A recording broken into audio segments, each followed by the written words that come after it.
think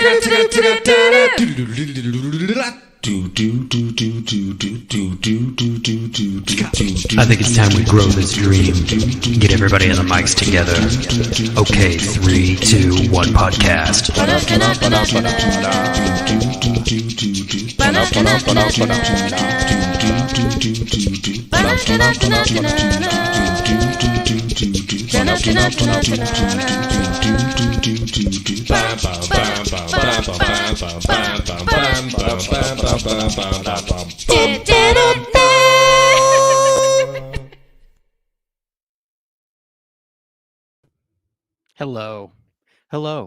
Hello, and welcome back to Sudden But Inevitable Rebop. That, of course, is the podcast where we take two anime-resistant first-timers 1 week and 2 episodes at a time through the series Cowboy Bebop. We introduce them, I guess you could call it slowly, but we also introduce them semi-forcefully, I suppose that you could say. Anyways, I, of course, am your host, Captain Bootscoot, aka Vanilla Husband, aka Jesse.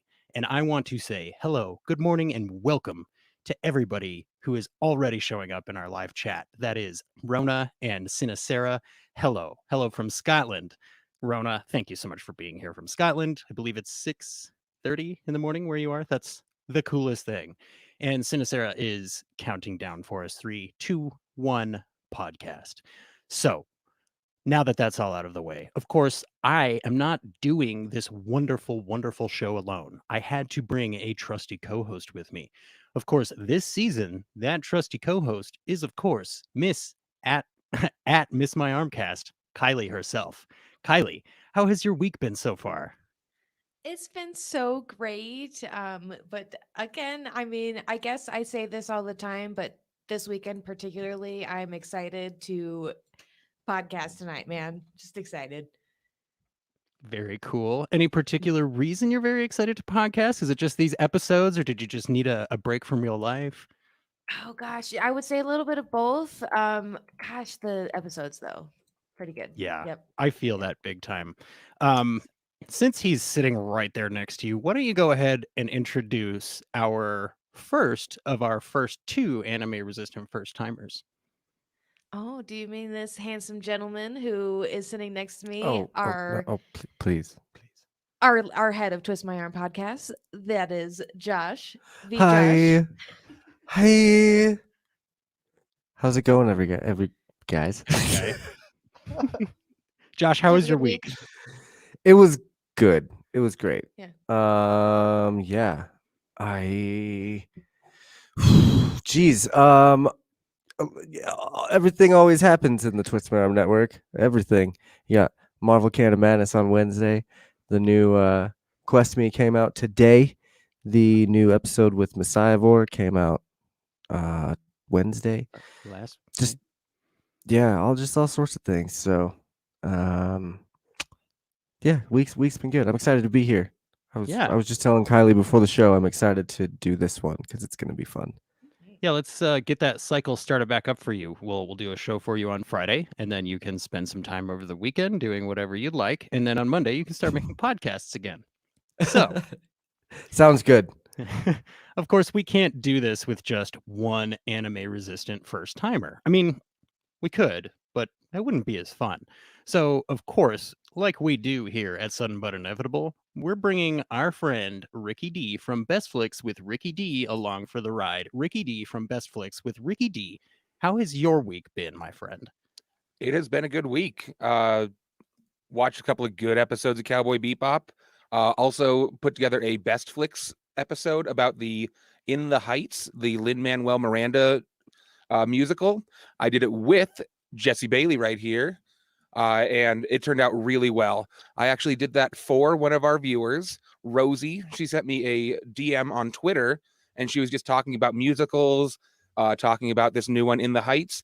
And I figured that was more than enough motivation for me to do an episode based on that. So if anybody else has something they want me to watch, maybe it's something brand new coming to HBO, maybe it's something, an old favorite, maybe they want me to watch something they think I'm going to hate. I will take any recommendations and I will put together a podcast because I'm wanting to get a little bit more interaction out of some of the viewers. And I think this is a good way to approach that. So send me your ideas and I'd love to put something together for you.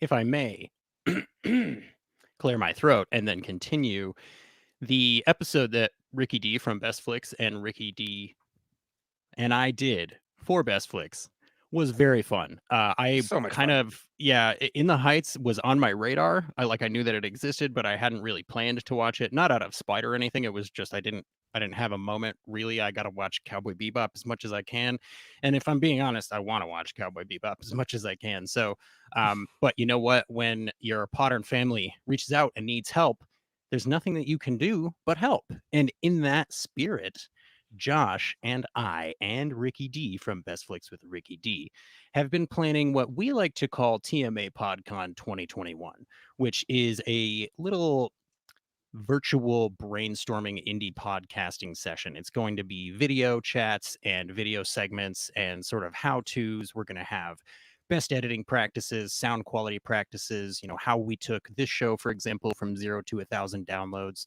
If you go to twistmyarmpodcast.com, you will get a pop-up that asks you to register very politely, I might add, for TMA PodCon 2021. Now, most importantly here, everything is free. Of course, we're not selling anything. We're just a bunch of indie podcasters making a show for a show that we love with people that we love. And we want to help everybody else that wants to do that do the same thing. So we've got people like Aaron from It's a Fandom Thing pod coming on. We've got Cameron from Green Shirt. We've got Sean from Cheap Seat. We have a lot of people involved and excited about this. So if you're listening right now and you're an indie podcaster and you're like, man, I just want some advice from somebody that's done it. I don't want to how to, make $1 million. I just want some examples of what's worked. This is what you're looking for. So go to twistmyarmpodcast.com and register for TMA PodCon 2021. A rising tide lifts all ships, and we would love to be part of your tide. Now, speaking of rising tides, you guys, there's a lot to get through today. Correct. We of course have crossed the 1,000 follower threshold on Twitter, and I just want to say thank you again to everybody. Now, of course, that comes along with the Sudden But 1K Blu-ray giveaway, and all you have to do to win the complete series of Cowboy Bebop on Blu-ray, plus the SDCC 2016 Serenity Challenge coin, plus the Loot Crate Independence Firefly patch, is go to our Twitter at Sudden Butt, like and retweet our contest thread, leave us a rating review on Apple or Podchaser, give us a reply, screenshotting that review, boom, you're entered. The contest is going to run all of July. On that note, the week of July 30th, there will not be a show that week. That happens to be my birthday.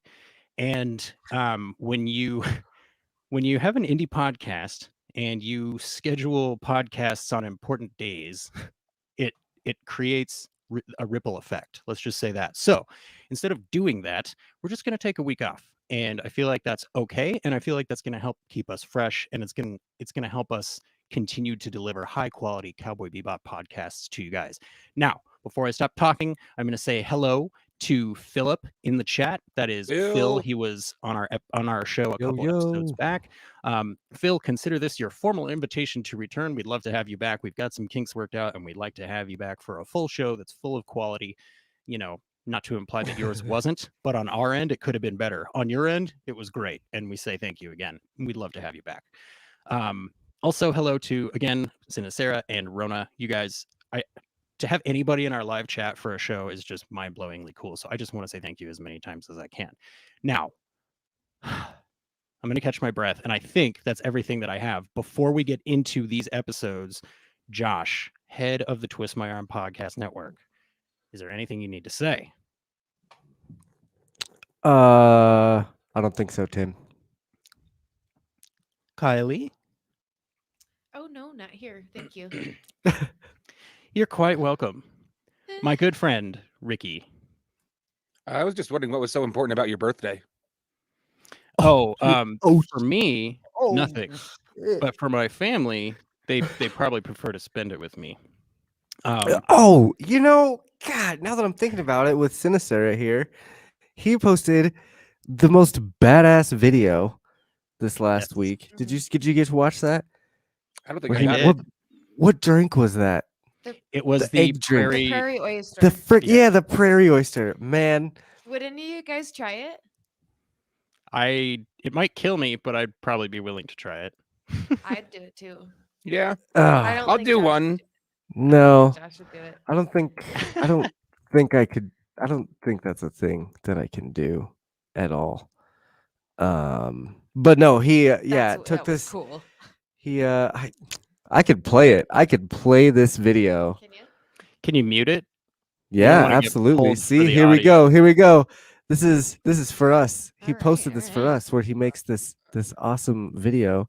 Now, Sorry, if you'll Sinister. notice, that go ahead. patch, Yep. the patch on the right side of his jacket is the one that we are giving away, that star Yes. green triangle patch. So if you're All right. liking what you're seeing here, you guys, I mean, seriously, we're going to add Sinacera to whatever we end up calling the Shepherds of Shine this season. Again, we haven't come up with a name for that yet. We're a little bit behind on some stuff this season because of We should just real use life. that awesome one that I threw out. And Oh God, since- no! Oh. since Ricky's audio is muted and I can't hear him. Look at that Serenity patch on the back. That's so cool. I love Yeah, it. that was way Oh, cool. it's yeah. Love it. But as soon as we get that worked out, we'll start the putting man those right folks there. in the show notes. I have a new crush. If you go back, I think What'd you just last say? episode, 2 episodes ago, crush? maybe, Yeah. there is a link to Sinacera's shop, and all of the very cool Cowboy Bebop and Firefly stuff that he makes is in there. Definitely worth checking it out. Our very cool listener, Rosie, who Ricky D from Best Flicks with Ricky D had mentioned earlier, has checked out Sinacera's shop, and she can vouch for the quality of those items. Now, I think, other than this correction that I'm about to give, I think that's all we have. So the only correction that I noticed when I was editing last week's show, you guys, was at the very end. I was trying to rush out and I was trying to say people are allowed to go outside again. It's finally summer. But what I said was people are allowed to go outside again and summer is over. So if you were listening to that and you had like a mental breakdown because you thought summer was over, I'm very sorry. It's not over. It's just getting started. So my apologies. Thank you for listening. And the correction has been made. If there are no other corrections, I think we should turn it over to Miss My Armcast so that she can give us the synopsis and a couple of fun facts for episode 9, Jamming with Edward. All right, I'll be ready. Okay. The Bebop crew tries to crack the case of mysterious satellite drawings appearing on Earth's surface, but they'll need help from a hacker known as Radical Edward to earn their bounty. So this one's very exciting. Very excited about this episode. I guess my fun fact, though, is just kind of keeping with the theme of Rolling Stones. I am seeing quite the motif here, but also not only just with Rolling Stones, but like music from 1970s kind of era, classic rock. But anywho, Jamming with Edward, the title of the episode or session, my bad, is actually an album by some of the Rolling Stones members. Not all of them, but they it's like a side project kind of thing. But Jammin' with Edward was an album by the Rolling Stones, most of the members. So That's there very you go. cool. Yeah, Rolling Stones again. I wonder, it does make me wonder if that's how they chose the name for the Edward character. Oh. Or if it was they had named the character and then they went, okay, now find a song. You know what I mean? Yeah, yeah. Chicken or the egg? Yeah. Exactly. When you have those motifs, it's interesting to guess. Yeah, that's great. I actually had something interesting to add to the fun facts. Those weird lines that the satellite carved all over the Earth, those are actually real. Yes. Are they called first note has that. like Inca lines or Nazca lines? Nazca lines. Yeah. Nazca Yeah, lines. my first thought on this episode was, oh, HAL 9000 drawing Nazca lines is a hell of a way to open an episode, yeah? Yeah. That and I had extreme crop circling, but then once it pulled out or zoomed out, I was like, oh. And then I thought, oh, is this like a back in time kind of show that this is what's creating the Nazca lines and we're about to find out but then obviously no, I'm just dumb. He's just And, making friends. So yeah, exactly. in the literally making friends in the ancient astronaut theory, the Nazca lines are often pointed to as evidence that aliens helped make those. So of course it was a perfect thing to throw in for this little sci-fi jaunt here. Rock showers would blow. I get upset over regular snow. and hearing that announcement, rock showers incoming, I would be like, oh, my car. Like, I get scared when it hails for my car, and they have Mhm. rock showers now. But what did you guys think of this opening? What do you think of our first glimpse of Earth? Little bit desolate. Eh? Earth sucks. And well, now, I mean, in the shows now, right? Um, Well, Yeah. there's some good lines in this show, Yes, there are. or in this Yeah. session. So this character that they have, Yuri on the news, who's explaining, yes, this is definitely aliens, right? I Mhm. feel like that was meant to be close to the H.G. Wells voice that was used for the War of the Worlds broadcast, right? Did anybody else pick up on that? I was trying to figure out what it was. I wrote down, and I'm not sure if he's the right person. Shoot. I'm pretty sure it was the guy that played Jafar, because the guy that when he does that voice with, like, when Jafar's in the cloak and he's like, "Yes, go into the temple and find the lamp." Like, it sounds exactly like him. Vincent Price. He used to yeah. do like old, like he'd do the intro to horror movies or radio shows or something, and he kind of talked like that. That's what I was getting. Vincent Price. Yeah. Okay. Is that, do you guys know, is that what the voice of the brain of Pinky and the is based on? It's like very creepy Pinky, right? Like, is that a connection there? I don't know if that's a connection. Yeah, not sure. Somebody with an I internet, don't look know. that up. I'm trying to find out who played that guy right now. Is Earth too local for you, Ricky D? I'm not bringing this up. The live chat is bringing this up. I saw it. No, It's not I've me. made my Your piece. I have it. yeah, I recognize that. Like, they even mentioned that the catastrophe of the Earth Gate or something, and that's where all the rocks are coming from. So as much as I'd like Yeah. these interstellar gates to occupy a larger world, we've been getting enough information that it is really only in our solar system, and I can accept that. Yeah. I appreciate that. I just had to, I like to be the voice of the live chat when possible. I did you guys notice that shot that was like boom, space trash? And I thought, Yeah. okay, call back to our first episode when we talked about how much trash there actually is in space, which is a thing that you can look up. Maybe I'll find a link and put it in the show notes. Josh, do you remember what an otaku is from Metal Gear my God. Solid? I wrote down what is an otaku. Oh my God. No, I don't. I can't tell you. Okay, so do you remember the character Otacon? Of course. Okay, so he Snake. said, I'm an otaku, so call me Otacon. An otaku is, now Phil, correct me if I'm wrong here, but an otaku is a name for like an anime uber fan, right? Like they're super into anime. And they go to the conventions, they have all the posters, they buy tons of collectible merchandise, that kind of thing. I feel like I've heard that So word before. yeah, so it's a little bit of a nerd dig, right? Which we also get from Faye here. So I love the difference here that Spike immediately goes, hackers are boring.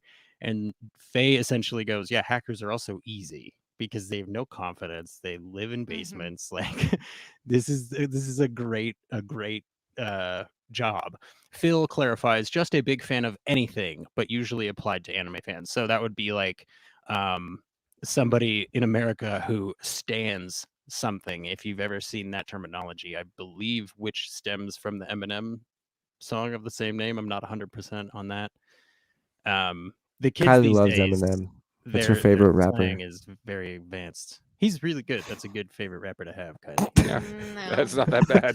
No, he's being and absolutely I think the thing that Kylie loves Yeah. the most about You're not Eminem as is well. that when he was coming up in Michigan, is that he was so helpful to all his fellow rappers. For example, the Insane Juggalos. Clown Posse. Yeah. That's why Kylie loves him, is that he has so much outreach and, help with the community of rappers there. So hi Callie in the live chat. You just dropped in on me attempting to upset Kylie Thanks, in a very Callie. sweet, honest way. Thanks for stopping by. It's okay to be late. We're just happy to have you here. No need to apologize. we were just talking about otakus and how they can be a fan of anything, not just anime, but usually anime. I have a question for you guys. Do you think that Ed in this scene is purely infatuated by the name Bebop? Is that is the ship name? Oh, Is that why Ed picks that ship? What did you guys feel about that scene? Let's have Ricky D go first. well, one question I had about this character, Edward, is he made out of that gender fluid stuff I've been hearing so much about? So, if I may, Please. Ed- And I obviously that I made that in a kind of a rude, joking Good. way, but is Ed a gender fluid character? I assure you all, Ricky D is an open-minded, wonderful person. Yes, I'm just make bad jokes. So, okay, so Edward Wong Hao Pepelu Tuverutsky IV, I believe is how she pronounced it. Yes, she. The character, I believe, is, I mean, I know this for a fact. The character is female. I feel like the assignment of the name, especially knowing that she picked it, and especially knowing that there are sort of all of these myths surrounding Ed, right? Is radical Ed, right? I think serves to just further mystify the character, right? It's just another layer of who is this unknowable person, and I think that's part of her goal. But to answer your question, she is a female, and she is, I think, 13. I believe she's 13. But to Phil's point, her presentation is quite wibbly. If you're a Doctor Who fan, I that's love actually a that word. technical term. Yes. Oh. I'm sorry. I am ignorant to Doctor Who. I have Wibbly wobbly timey wimey. There you go. Ricky D knows the reference, and he's never Mhm. watched Doctor Who. I've seen 3 episodes. Oh, which Doctor? I gotta ask. Do you know? I think it was David Tennant. Okay, Ricky, you have to watch the episodes of Doctor Who with the bad guy from Gone in 60 Seconds. Nicolas Cage? No, the bad guy. He's always a bad guy. the carpenter Nicolas guy. Cage is always Yeah, the bad. English guy. You shut your mouth. The English guy. I need Yeah. 50 cars and I have no cars. Yeah. I cannot remember his name. I'm sorry. Oh, Christopher Eccleston is his name. He also Yes. played the main villain in Thor: The Dark World, which I'm sure is where you know him from. Nope. Anyways, he was great in Gone in 60 I Seconds, and didn't- he was actually the first Doctor on the reboot of Doctor Who. So definitely check that out. The 9th Doctor, according to Yes. Phil. Phil is correct. And then Tennant was 10, which is really easy to remember. And then 11 was Matt Smith. And then 12 was Peter Capaldi. 13 was Jodie Whittaker. Did Doctor I Who don't start out remember on the rest. radio in the 1910s or something? Yes. Well, essentially. For But your it was purposes, a radio show? For your purposes, yes. And it's been a TV show. It's the longest running, continuous series, technically, I think, ever. But there was a big gap of 20 or 30 years where it was not a show. But Left in the 70s and came back in the 90s, right? I think it came back in the early 2000s, maybe the late Maybe it 2000s. was the but 80s it was, and then okay. I'm not 100% on any of the timeline here, but the character in that show, Josh, is somebody who continually changes form. So every time they change the actor, they are still the same character, they just look different. So it's kind of a Fireworks. cool way that they can keep it all running, and that character gets to retain all their memories. Yeah, and that makes sense.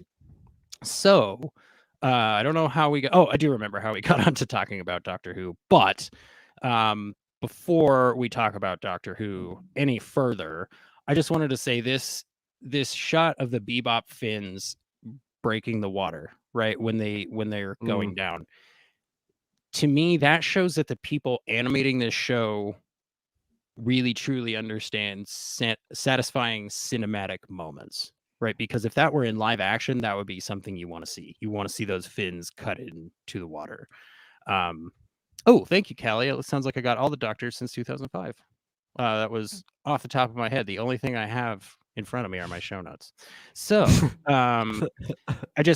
that shot would be that shot is satisfying, right? Just like it would be in live action. And it feels, to me, the show feels like it could be shot in live action easily because they pay attention to these tiny little visually pleasing details. And then there's another one in the next episode that I'll try to remember. But so they're looking for Ed, and we get the same tactic for both bounty hunters, but through different mediums, right? So Jet goes out walking the beat, and he hears all these crazy stories. The 7 foot tall used to play basketball, definitely a dude, maybe only 3 years old, drag queen who got an operation. That was They my do all favorite say- character of this Yeah. episode, that Rasta guy. Yeah. Yeah, man, he was like a basketball player or something, man, and the music behind him was just making it even better. It was perfect. He was even smoking like a cigar.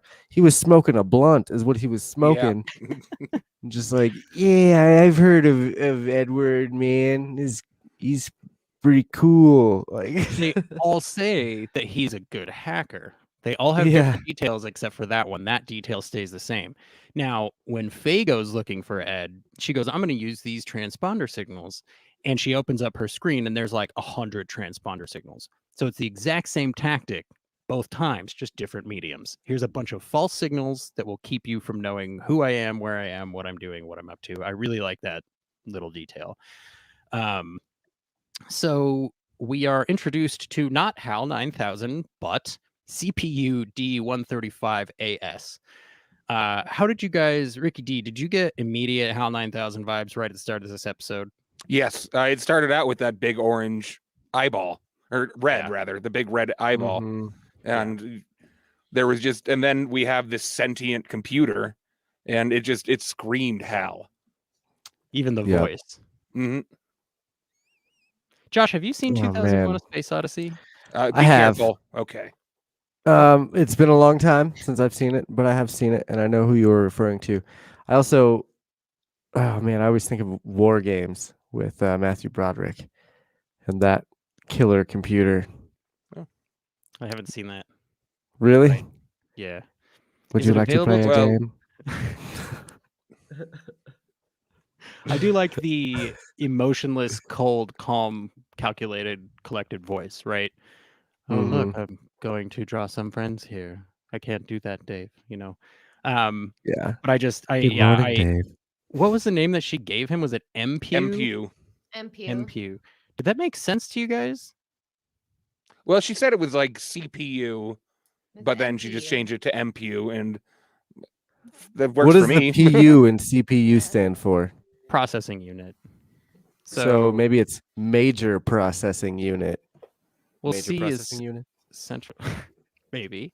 So the C would be the central processing unit. So I almost thought like she was doing like an empathy thing, right? Like MPU, empathic CPU, like you're my friend now or you're feeling something. I couldn't really tell. It felt underdeveloped. Mhm. Like it was just a weird thing. No, I think she was just making a cool name out of. But like the name, seems but to to like me the name names. didn't make sense. Like I don't know where the MPU came from. That's why I'm asking because I want to know why she picked MPU. Yeah, I think of it more as like Kylie naming her plant Howard Morgan Stark after. Yeah, That's exactly what I named my. yeah, Is it and like and then using an ironwood tree or abbreviation something? for that. Yeah, no, it's just a No. thing, but it was an abbreviation for work. Yeah, so my work is like abbreviations Yeah, would be. Oh, gotcha. equivalent To, Yeah. So I was like, So if you ever go to my work, we have to change our passwords. I think every 60 days or something like that on all of our different So you just accounts. put a different number at the end. No, so mine are all, they can't be similar. They actually Ah. check them against your oh, old that's passwords. So trash. no, it's actually fun because it means that my passwords are all really fun. So like I know. I've had like pretty floral bonnet as my password.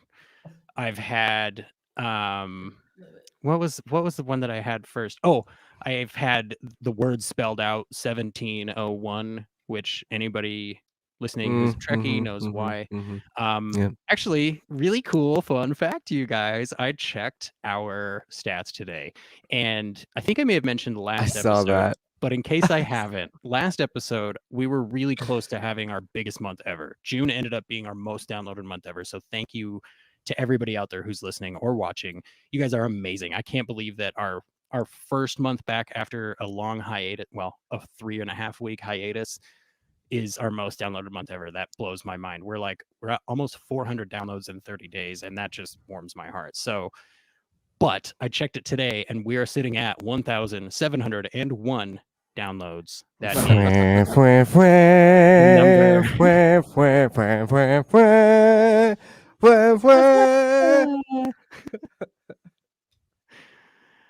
space, the final frontier. This is now a Star Trek podcast. These no. I'm just kidding. We're not doing that.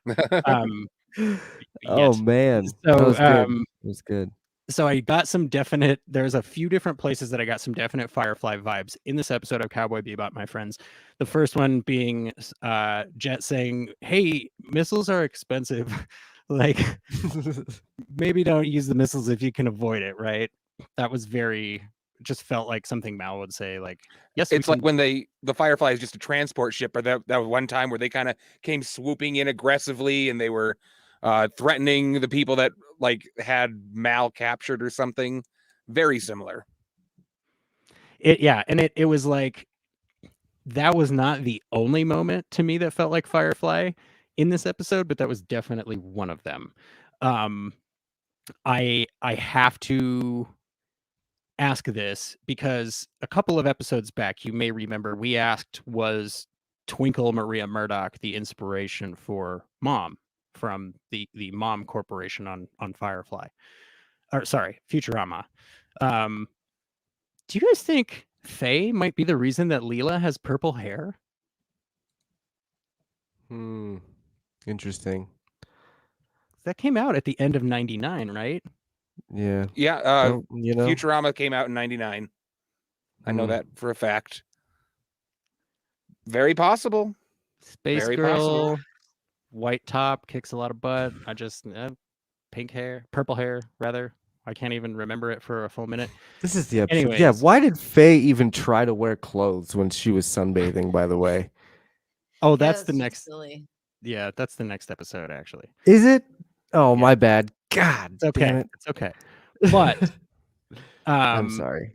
I love that Callie in the live chat thinks that we are incredibly nerdy, and Rona, her mother, said it's not that nerdy. Even I got that reference. So I guess we should step our game up, you guys. If you have any deep cuts, get them ready and bring them out at like the least expected moment, because we need to start impressing Rona. Okay. Callie downloads every episode. I know that for a fact. And I know that Sarah downloads every episode. But Rona, I mean, she needs to be impressed by our next reference, you guys. So no more references until they're good. I'm totally kidding. Challenge Until they're accepted. good. So the release sound that plays here when Spike releases his pod from his ship is definitely from StarCraft, or it was a stock sound that was used in StarCraft as part of the siege tank siege mode animation when they would put out their hydraulic legs. Yes, thank you, Ricky D from Best Licks with Ricky D. Josh, you and I somehow actually didn't play a lot of like the same games growing up. Like, you were kind of always playing, I don't mean this to sound how it will sound, but you were sort of always playing Zelda or Nintendo or Nintendo. Sounds like good choices. something that I wasn't playing. No matter what year it was, you were like, did you play Zelda? Like, do you remember that? You remember that story about my stepmom and the brownies and the shit? yeah. You remember that story? So same thing applies to my video games. Man, when they found out that I was playing Conker's Bad Fur Day and found out what that was, it was not a good time. But I got a PlayStation when I was probably 17, I think. It was the first time I got a PlayStation, and that's when I played like a bunch of those RPG games and Metal Gear Solid and like all the fun stuff, Siphon Filter, all that good stuff. But I would wait until it was like several console generations later. So we were playing like PS3 or Xbox 360, and I'd borrow my friend's PS1, $1 game because they're like, they didn't care. They're like, yeah, this thing is just collecting dust. And I'm like, oh, Grand Theft Auto 1 in 2004. Damn. This is amazing. Yep. I've been playing People- the 64 for 10, 15 years. People in the live chat, what was the first video game that you purchased with your own money? Oh my God. I just would love to know. I just as a fun, what have you guys been up to, sort of thing. Oracle of Um, Seasons.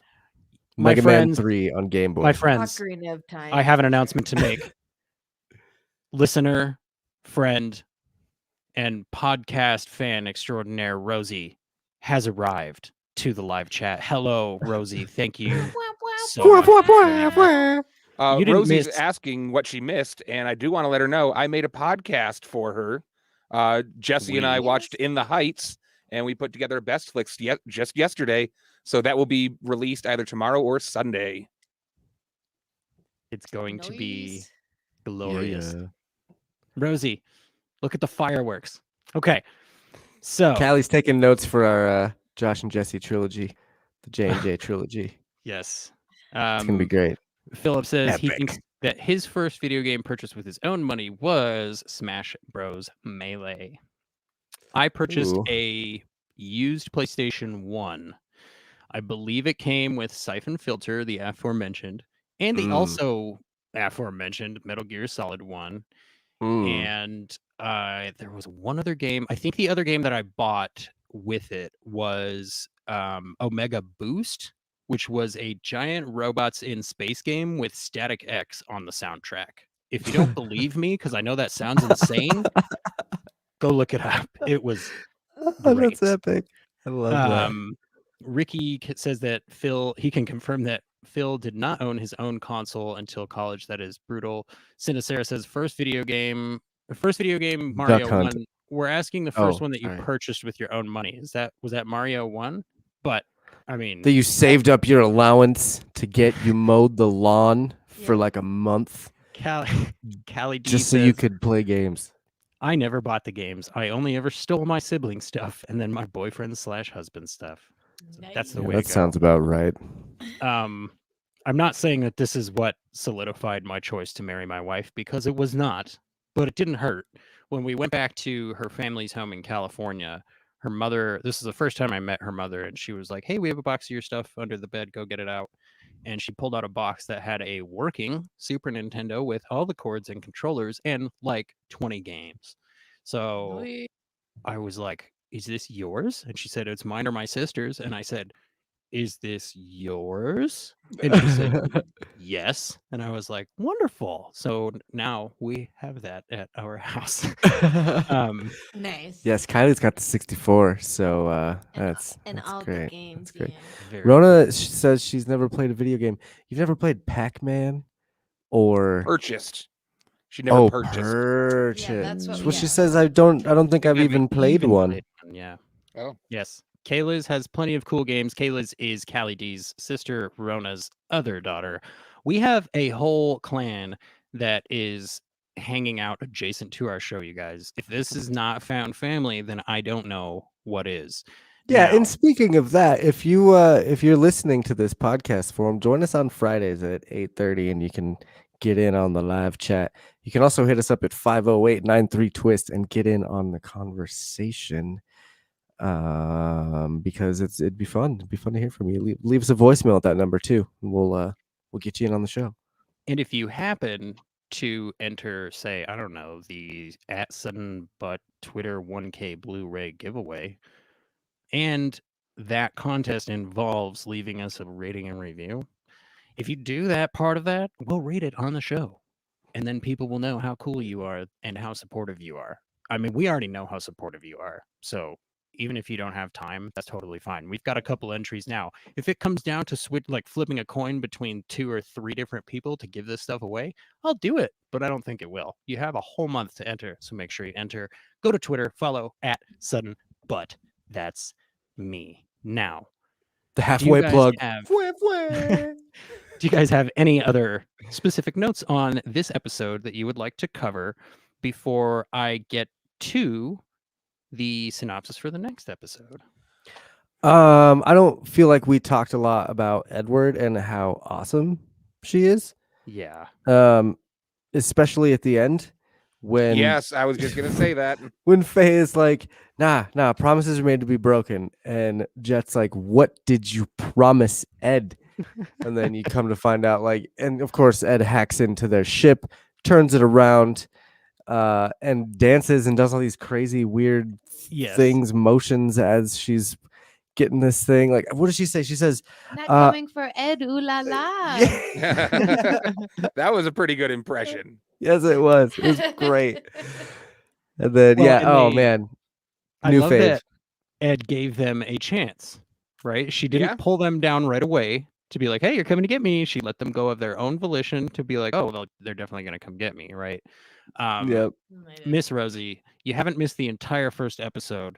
We just kind of we've gone fairly quick through it, and that's why Josh is having to rein me in and be like, wait, no, let's talk about this whole episode. So you're right. I love that Ed finally joins the crew, a dog, a child, and a woman with attitude.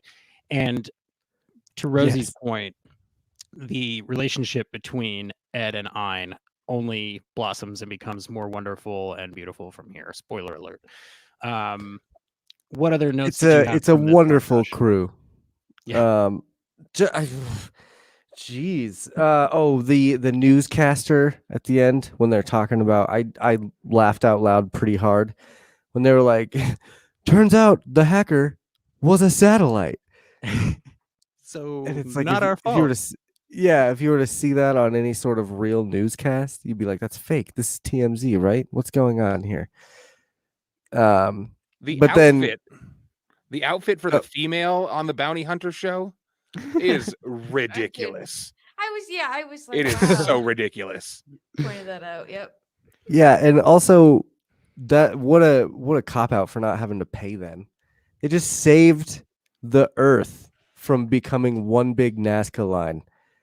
And they're like, yeah, it was not a sentient creature, so we don't have to pay you anything. It was just a satellite. I find that to be garbage. And to Callie's point, the music was great. Although I really enjoyed the music of the next episode more than this one, just because of, and we're gonna get into that. But yeah, I think aside from the satellite and and no, never mind. That's my line of the show. Never mind. I'm done. Well, and I couldn't let it profit, wouldn't be civilized. It's a nod to that ever-present bureaucracy of the law, right? Like there's always a chance that you will get screwed for doing the right thing. And I mean that's a theme that pops up all over Firefly repeatedly. So to see it reiterated here in this very cool anime space western is not a surprise, but it is a welcome addition, in my opinion. Ricky D from Best Flicks with Ricky D. Now that you understand the Ed character this much better, did you have any other questions or thoughts on Ed from this episode? I don't think so. I think I misgendered Ed when I mentioned my joke earlier. So apologies for that. Ed is a think female. it happens. I think it But- happens throughout the show. Like I think other okay. characters do it as well. But I actually had to ask Kylie. I was like, wait, so Ed is a girl? they Yeah, I clarified didn't it tell very him, but- briefly at the end of this Yeah. episode.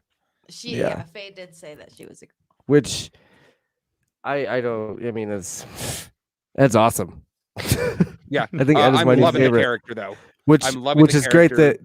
that you made me in the background to be Ed's character. I'm so happy you did that. Thank you. There was one scene in, I think it was last week's episode or maybe the week prior of Sudden But Inevitable, where Josh went to get something off the screen and he like leaned off directly into his silhouette basically perfectly.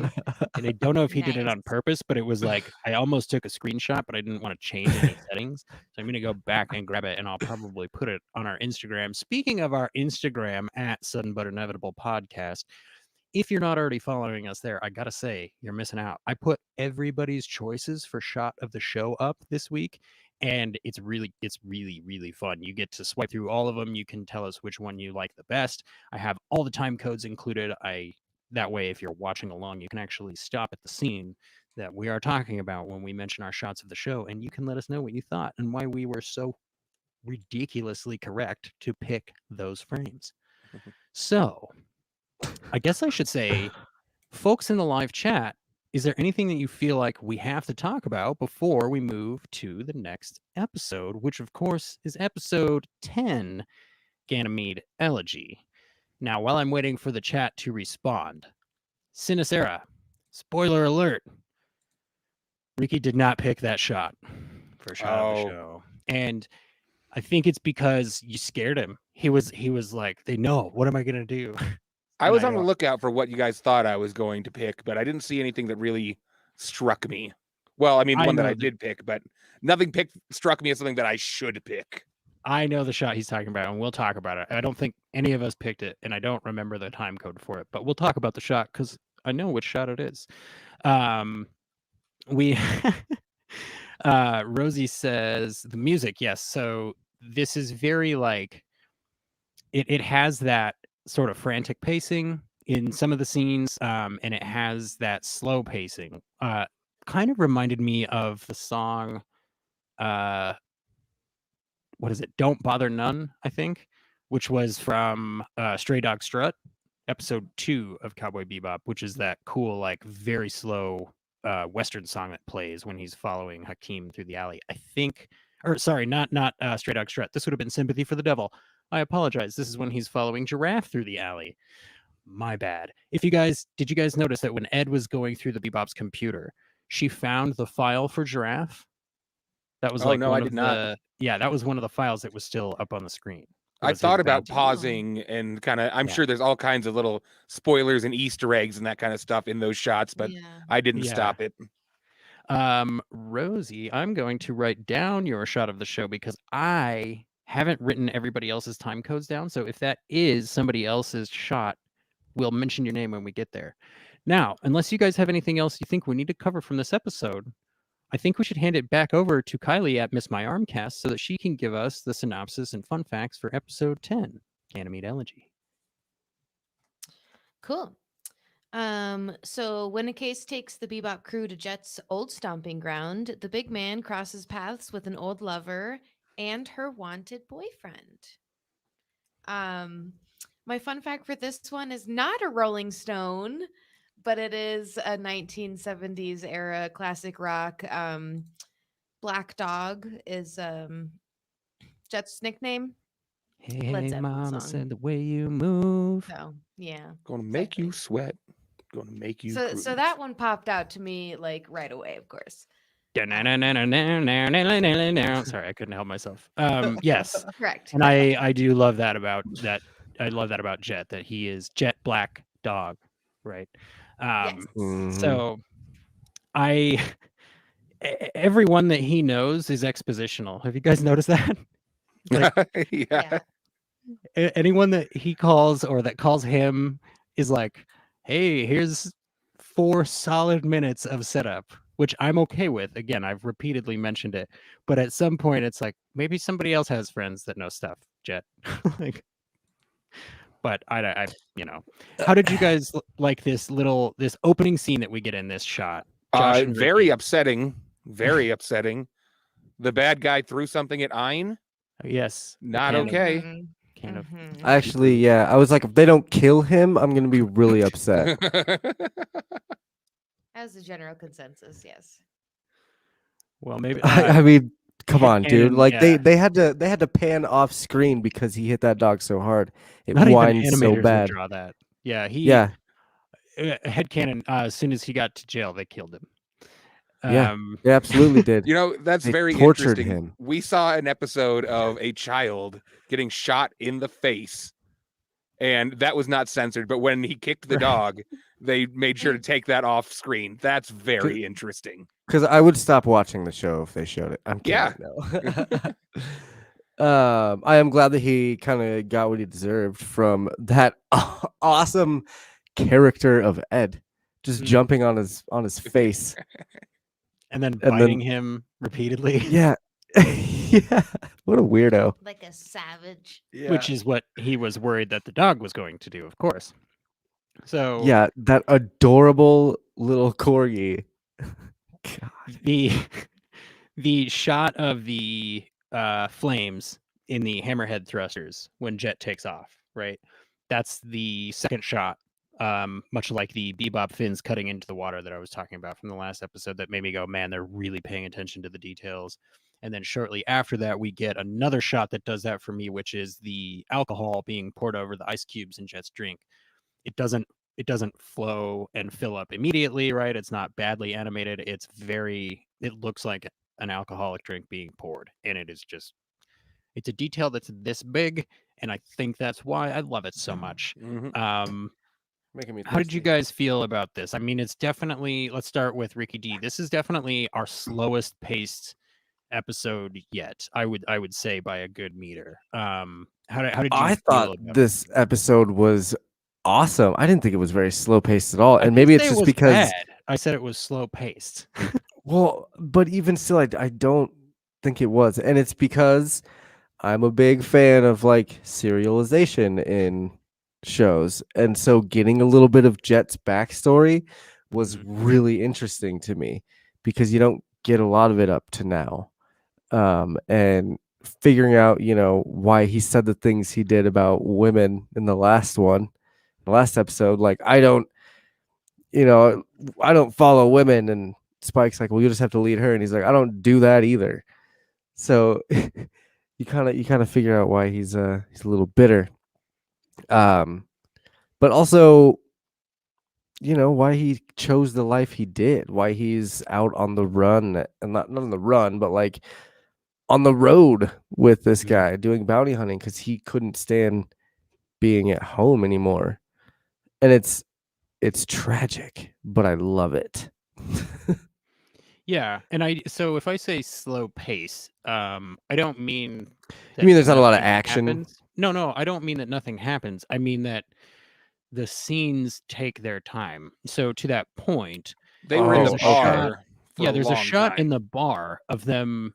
It's shot from behind them, and I believe one of us chose this, so we don't have to bring it up right now. But that shot actually lasts from 12:22 to 12:52. It is one continuous shot, no motion, no cuts. It's just Mm, one shot. And just Wow. I looked at dialogue. the time on it. Yeah, because it's 30 seconds straight.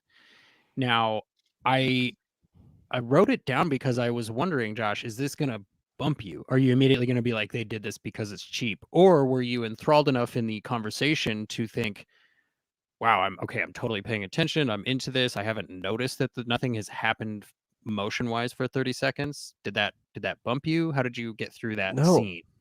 I was all about it, but isn't that the scene where they like zoom in on the face for a split second and then zoom back out? Yes, they did do that It's a couple times.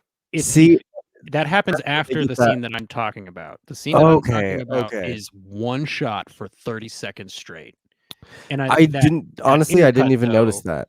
yeah. So that intercut that you're talking about where they're like blinking at her face, I took that to be Jet's POV, right? Like that's him stealing glances at her while she's telling a story and he doesn't want her to know that he's looking at her, right? Like he's just looking up at her really quick from his drink and we're supposed to be getting those flashes of her face as his POV.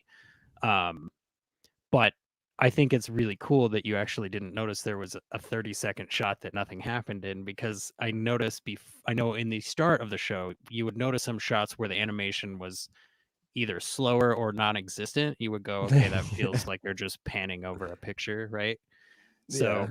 I think Well, that's just a trope of anime though. That's kind of I notice it, but right. I'm not gonna call it out every time. And also, like again, I was all about the story arc Yeah. here and hearing more about him.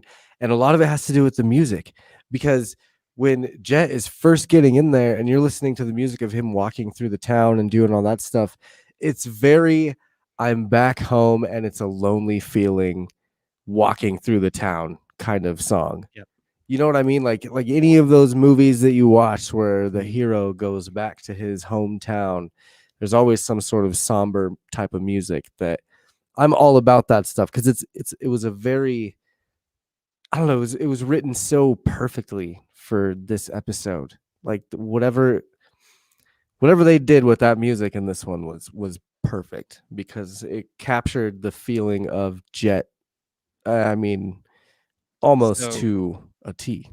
So, the title of this episode, Ganymede Elegy. Of course, they're on Ganymede, which is Jet's home satellite. I And noticed that music Um, type Do is you elegy. Yes. Yeah. Do you know? So an elegy, I looked it up because it sounded cool, but I didn't know what it was. So it's a poem of serious reflection, typically a lament for the dead.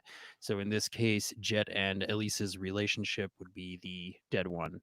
Well, his Mhm. home is kind of Also- dead to him too. He doesn't even consider that a home much anymore, I feel like, and that whole life is just dead to him. Mhm.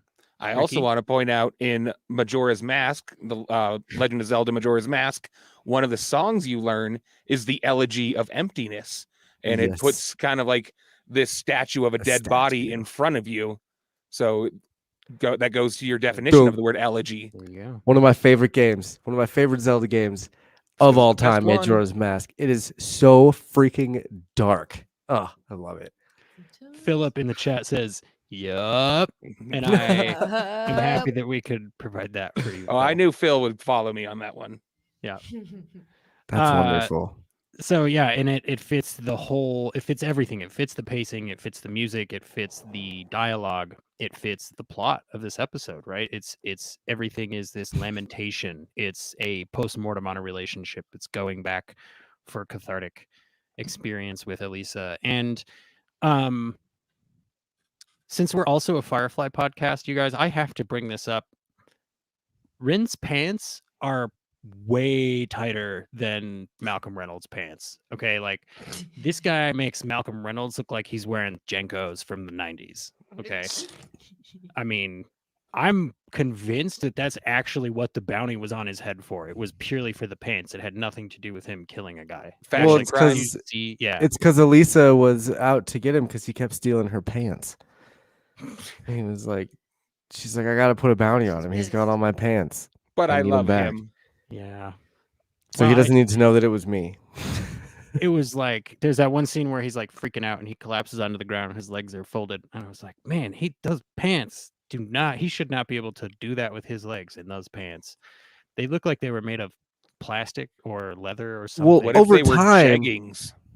Oh, they Over could've- well, time, and I know this from experience, over time, when you wear really tight jeans for a long period of time, your legs just kind of form to the jeans and go any direction that those jeans are going. Hmm. So I understand, Thank him you, being emo able to kid. fold his knees. for your speaking from experience. The rest of us I'm just trying to help. God. No, I appreciate it. I just have to point out, I think everybody knows that you like emo music, right? Like I don't think that's a secret. So those Probably kids not. those kids wear tight pants. I mean, everybody knows They that. do. so. They do. Uh, Still got a if you pair, can't- but they're actual boy pants now. Not if girl you can't be Josh is 33 and now he wears boy pants. So I don't Little know how to Joshy growing up. recover. Yeah, I don't know how to recover from that, you guys. I like that we see Spike's. Okay, do you guys have any notes for this episode? Go ahead. Yes, Faye is not wearing any clothes when she is sunbathing. She is. What is the point in that? sunbathing works. Yeah. What it? That's why. That's how sunbathing works. You I want to mean, I have guess the there smallest are number of tan children lines present. possible. There am child present. There are not children Why- present. Why isn't Spike out there with her with a little tiny little patch of Speedos? cloth, you know? Just a little man thong. Well, we don't. I mean, maybe that is how Spike sunbathes. We just haven't seen him do it yet. Are we going No. to? That'd be awesome. I don't want to spoil No, you on because this they only series, want to Josh. objectify women. Okay. Well, I mean, you're not wrong. That scene, that whole sunbathing scene, is definitely like boobs. Here you go. And there was no other purpose to it either. It didn't really add anything. No, other than I- Ed is hilarious. What You did could- what did oh, she yeah, say That there? is funny. It was a character moment. It was Yeah. it was explaining it was kind of showing you the difference between those two female characters, right? Like here's Faye, here's what's important to Faye, here's Ed's understanding of that sort of world and doesn't really care. She's fishing, right? She's fishing for aliens. So um I think that scene, I mean, in particular, this show, I mean, the show is not guilty of doing that, of objectifying the Faye character, like you were saying, Kylie. And we talked about that in the first episode. You know, it was like, this is going to be happening. Is it something that bugs you, or is it something you're just used to, sort of a thing? But in this episode in particular, I feel like they sort of tried to use it to be a character moment for her, right? The quote that she has, which I'm not going to share right now, I think is meant to give us some insight into why she operates the way that she does. And it's supposed to clearly indicate to us that this is her choice. This is an outfit that she picked for very specific reasons. She's still fully in control of her body and her wardrobe. So this is how she's choosing to express that control. And I'm gonna guess that this was the shot that maybe people on Twitter, Sinacera in particular, was betting that Ricky might pick this shot for Ganymede Elegy. That's my guess, is the shot of Faye sunbathing in the oil. Never even occurred to me. I did dig. There's a very small detail. I don't know if you guys picked this up, but she's also wearing like a very long, very thin body chain that runs like the whole length of her body. And so, you know, like everything else about Faye, that body chain I think defies physics for most of the episode. I do really I love. feel like she got burned too. She was really red at the end of the episode. Like, did she pass out out there? And real good, but I mean, it's a great change because in all the other episodes, she's been pale as heck, right? Like, but the real question is she going to be pale in the next episode? Right. Does the tan last in space? That's a good question. Right. We're talking about all these different character moments, character choices, that kind of thing. I had a real hard time with Elisa, her decision to choose Rint over Jet. I don't know. When I was just, examining the two characters of Rint versus Jet and who would be a more attractive life partner, Rint has a bounty on his head. He's murdering people. Jet, while he's struggling, he doesn't have all of these like glaring faults that Rint has. So I couldn't understand why Elisa would choose him. So I feel like the very momentary montage / flashback that we get, I'm going to call it a montage black. It seems to indicate that Rint shot somebody out of self-defense, or like self-defense combined with panic, right? So it's not that he's necessarily a killer. Okay.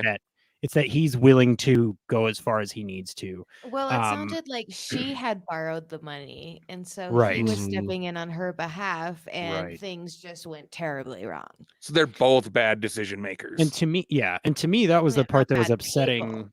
Right. To me, that was the part that was upsetting for Jet, was that he realized as soon as the guy was like, there's a loan shark after them, Jet was like, okay, so he's in the trouble for the same reasons that she was mad at me and left me for, which is trying to keep her safe.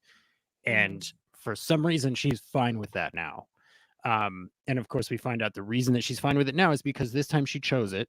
And it was, some of her own decisions that led to it. So she's, whatever, she's okay with it. But I just, I feel where you're coming from, Ricky. Rosie in the chat points out Rint needed her. So she may have been looking for the opposite, right? Where Jet didn't need her. It was a setup where she kind of felt like she relied on Jet. So maybe she was looking for somebody who would rely on her. So I just, I don't know. I feel like there's a couple small details that I like in this one. One of them is when Spike is chasing them in their little speedboat, right? We see his ship lock onto them. And then we see him disengage that lock by like a half centimeter and then fire all his warning shots. So it's like Spike has the chance to just take these people's ship out, right? And he doesn't. And it was just the engine. He could have just taken the engine out too, but he decided not to. Right. The other thing that I like that Spike did in this episode is when the guy tells him here's the bounty, here's why the guy has a bounty, you know, this, that, and the other thing. He goes, okay, how much is it again? But that's actually after he finds out that the guy is associated with Elisa. So he's stalling here because right away, when the guy says his name, he brings up the screen with the guy's face, and there's a 1.8 million Wulong bounty. So Right. Spike is Mm. only asking here to stall and potentially give Jet some time to get out of a sticky situation or catch the guy himself, that kind of a thing, which I Right. really love.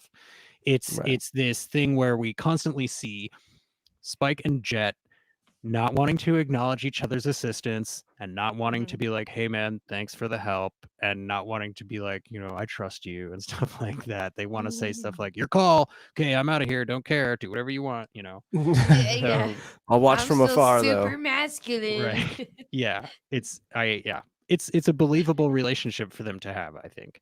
I definitely thought for sure, I didn't remember the ending of this episode, and I definitely thought for sure that Rint was going to crash and kill them both, because there's that shot of him like driving very frantically through all the twists and turns and all those silos and stuff. I was like, Like oh, in the they're gonna the die. first episode where Asimov is all crazed and stuff. Like I was like, oh, Yep.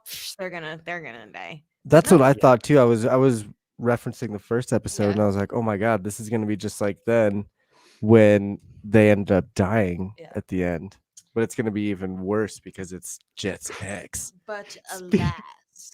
Speaking of that shot at the end, so when Jet finally catches them, and he's like very slowly walking toward her, paying no mind to the bullets that she's shooting at him, and explaining, you know, here's how our relationship went. And she's like, this is how I feel about it. That whole time, Rent has got to be sitting there going, what in the actual hell is going on? I have no idea what any of the stuff they're talking Rude. about is. Like, okay, LOL, JK, I'm gonna run. Like, for a second, he's just there, like, listening. He could have been running the Yeah. entire time that Jet was like slowly walking toward them and ignoring bullets. It Right. was just, yeah. So this theme that we have running through the show of time never stands still, change is constant, change is always prevalent. You know, despite Jet having the stopwatch where the hands are stopped, symbolizing time standing still for him in some ways. But then he gets there and she's like, no, dude, I don't even think about you. I'm sorry. So Burn. that was yeah, and I feel like that's one of the relatable parts of this episode, right? Everybody's had or I think a lot of people, maybe not everybody, have had relationships or situations in their life where they thought that they were a really big part of somebody's life or a really important part of somebody's inner circle or something, and then they find out that's kind of not the case. And there are tons of stories and movies and books and stuff about that. I mean, it's one of those pains that is universal and kind of, it sucks to be able to identify with it, but you can identify with it. So that right there, exactly the kind of diversion we could have used. Thank you for bringing more Firefly into our Cowboy Bebop Sinistera. Exactly. When she's firing the gun at Jet, Rint should be running. Now, it's possible that his pants are so tight that they've constricted blood flow to his legs and he can no longer stand on his own. So, you know, I mean, it's possible. I mean, and again, I know from experience that's a real thing. So, but exactly. And wow. My last question though is, okay, so we go through this whole thing where Elisa is like, I just want to make my own decisions. I hated that you were taking care of me. I was just like a child. I didn't have any agency. And then Jet goes, yeah, I know, whatever. I'm very sorry. And then he looks at Rint and says, take care of her. Right after she just said, I don't want to be taken care of. So the question that I have is this bad writing, or is this them showing us that the jet black dog has got his teeth into this and he can't let it go? Right? Like he's set in his ways just like she is set in her ways of not thinking about this anymore. It sounds like such kind of generic dialogue that you take care of her. I want to say it's bad writing. That's kind of the crappy answer to give, but I feel like it's bad writing. Could be a bad translation as well. It's true. The live chat disagrees with you wholeheartedly. Rona says, true to the character. Sinistera says, men don't listen. Both of those things I agree with. So I feel like even if it is lazy or bad writing. They may have gotten lucky here in that it just sort of fits thematically. Josh, Well, did you and it have also might Maybe. have. thoughts It on that? also. It just might have been something like Jet's looking at this whole situation, going, "Well, she can't really take care of herself. This guy actually took care of the problem, and granted, he killed someone or whatever, but like they were on the run, and they could have probably gotten away for a while." And Well, he was most likely going to take care of the situation, I guess. I think But I that don't know. he just feels like that's what's best for her or a woman or whatever, is whether she doesn't want to be taken care of. It makes me feel better to be like, hey, take care of her, and then I can be on my way, kind of thing. and Yeah, it could be him saying, "Hey, dude, I know this isn't really your fault. Like, take care of her because she's clearly struggling. She went to a loan shark. She got screwed for it, and you got dragged into this, right? Mhm. Like, you're and both that's, going to I get a guess, chance here." that was kind of what I was thinking too. Is like it was. I don't know. That's more along the lines of my thought process. Just I have poor wording skills. Rosie says it's also Jet passing on the responsibility to Rint. He has closure and is letting go. That makes good sense. I will point out though, I think part of the point that Elisa was trying to make was that it isn't anybody's responsibility other than hers, even if she sucks at making decisions, which she basically says out loud. Which I don't know. I suppose I understand her sentiment, but I do not identify with that sentiment personally. Like, if there's somebody in my circle of friends or my family that thinks I'm being an idiot, I have told them before, please let me know, because I don't have all of the experience, right? Like, and I have an overabundance of confidence. So even if I'm doing something in an incorrect direction, I will do that very confidently. So I have to have input. Mhm. I didn't make any other notes specifically for this that don't pertain to segments personally. So I would like to open the floor now. Let's open it to Ricky D and then Josh and then Kylie. Do you guys have any notes from Ganymede Elegy that you feel like you have to get out? I wanted to say that I really like, despite some of my earlier protests, I like that we're staying in this solar system. We've spent a lot of time on different moons of Jupiter. It's kind of like this cartoon. It kind of flows with some of the astronomy classes I've taken. Like, it's just really cool, rather than Firefly, where there's just all these fantasy worlds that they're traveling to. I know something about all of these planets. I know a little bit about these moons of Jupiter and all this cool stuff. So I'm kind of enjoying that part of it. So Ricky has learned a few things, changed perspective, grown as a person. Love and respect that, Ricky D from Netflix. Ricky I think D. you're overstating it a bit. Thank you. Never mind. No, no. That's what's happening. We love Ricky D. He's our pod son. We're going to raise him right. Josh, did you have anything from this episode you feel like you have to get out? Nah. No. Just good for Jet. All moving on and shit. That's all I had. Yeah, to just build off of that, I thought it was cool that he in the end, finds the locket pocket watch thing Mm-hmm. in his pocket, and he's just like psh, throws it in the lake. He's done with that chapter, moving on to the next chapter of this adventure we call life. I thought that Right. was cool. His pocket watch with 15-hour either days or half days. Yeah. Not sure what's going I on with noticed that. there was a 14 and a 15 on his watch. Like, Yeah. So in my head, I immediately went, Well, Whoa, the 24-hour system works on Right. Earth, because that's how long it Exactly. takes to for the Earth to rotate. But different planets, different Okay, satellites, gonna be Josh, different. you have an Yes. internet. Will you look up how long a day is on Ganymede? It would be very cool if it happens to be 15 hours Or That would 30. be or super 30 hours. sweet. Yeah. What's the name of it again? Sorry.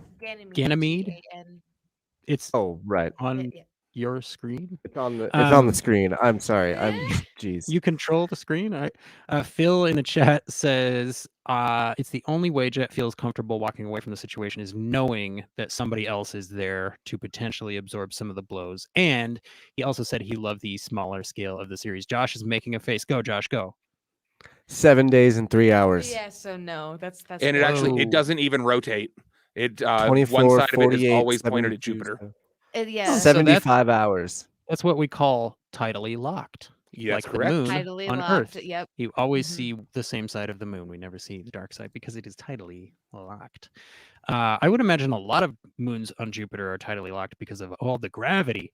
I don't know that, but it's 100% a guess. I'm not a I do scientist. believe that gravity is the common denominator there. So Gravity is always the common Yeah. denominator in space. It's so overdone. So all right, you guys. Well, if we don't have any other episode specific notes, I think that what we should probably do here is move right along into our weekly segments. Phil does say if it's a 75-hour day, then a 15-hour watch still makes sense, which is a good point because that would be 5. Interesting. It's a division of 5, right? 15 times 5 is 75. So you'd have basically 5 75 is division of 15. you'd have Mm, so you'd have 5 full clock face completions per day on Ganymede. So Very interesting. very cool little detail. I love the world building in Cowboy Bebop, you guys. I think I've said that 19 times in the first 10 episodes of this show. So anyways, as I was saying, I think it's time that we get into the first of our weekly segments. Now, this season, our weekly segments are a little more jazzy and unpredictable, which means that I don't write down which order they go in. So this week, first up, it's going to be Spiegel Spiel.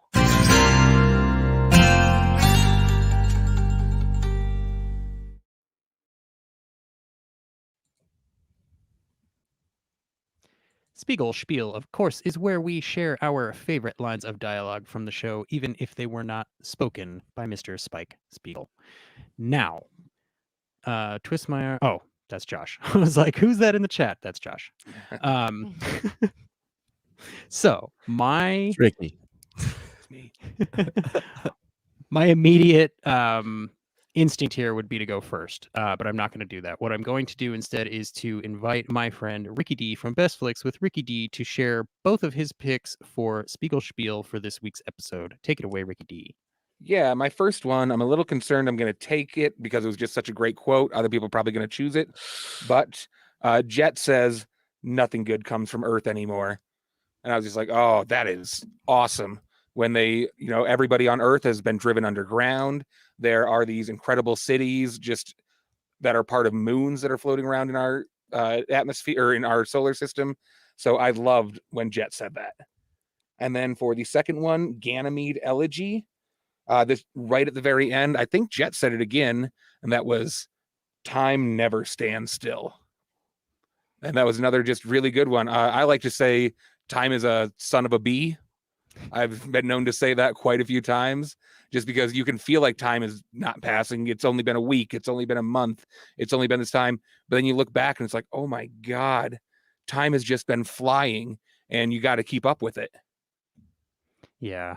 I mean, especially over the last year, right? I mean, yes, everybody knows that feeling. They know what Spike is or what Jet is talking about. I mean, sometimes it does feel like time is standing still, but we know for sure that it isn't. I actually, Ricky D from Best Flicks with Ricky D, I also picked that quote about nothing good comes from Earth anymore. To your point, man, there are moments sometimes in my day where I agree with that 100%, but yeah. it never lasts for a whole day. So I'm grateful for that. Let's go, Josh, next. Did you have picks this week for Spiegel Spiel? Yep.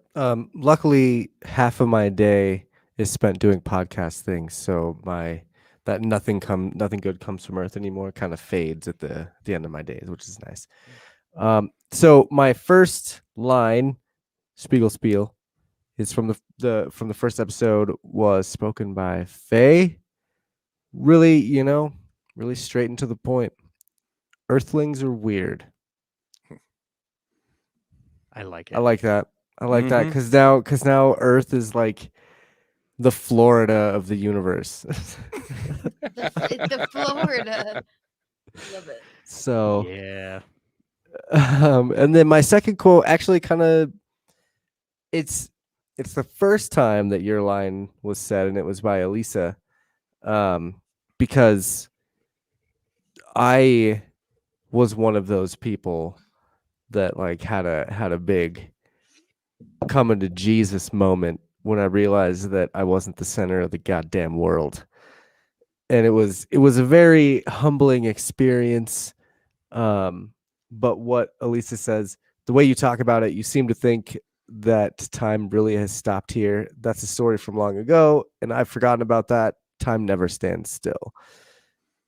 And that like that's something that I feel like people hear when they have those coming to Jesus moments. And they're like, Yeah. "Oh, wait. Oh, damn it. You're right. It's kind of one of those get out of the past things. You know what I mean?"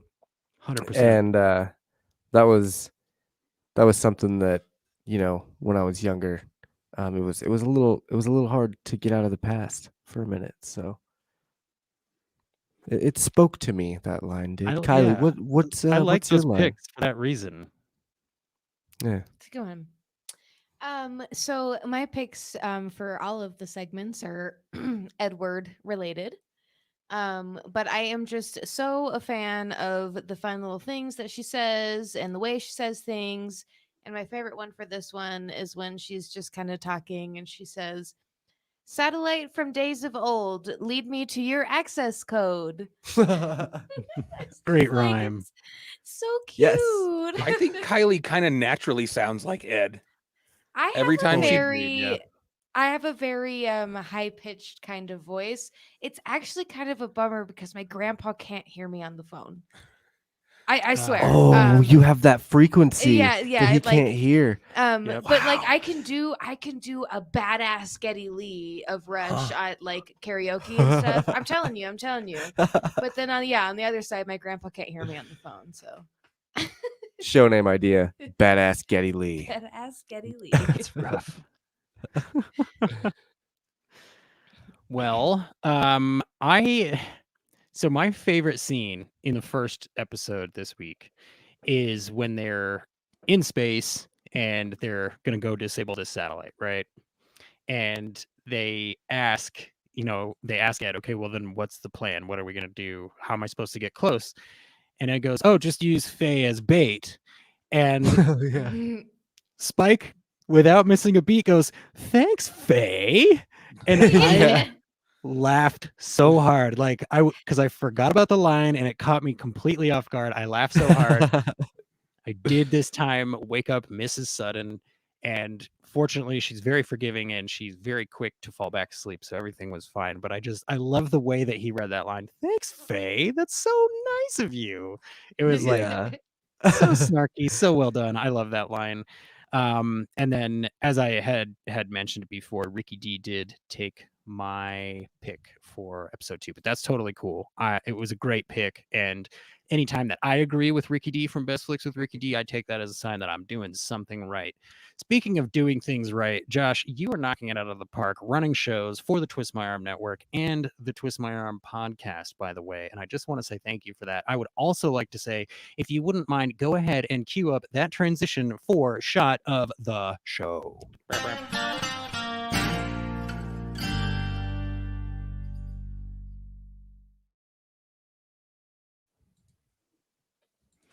Shot of the Show, of course, is where we share our favorite, most visually pleasing, or maybe even most visually meaningful moments of each episode each week. We're going to go in the same order that we just went in. So, my friend Ricky D from Best Flicks with Ricky D, please give us your first selection for Shot of the Show this week.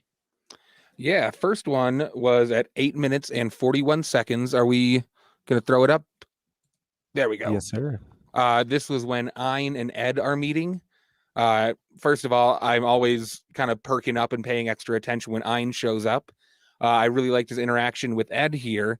And from what Kylie kind of mentioned earlier, it sounds like they're going to have a good relationship on the Cowboy Bebop. So, or no, is it the Cowboy Bebop or is it just the Bebop? It's just the Bebop. Just Yeah, the Bebop. Bebop. Okay. Yeah. I think Full of they're going to cowboys. have, yeah, okay. I think they're going to have a lot of fun together.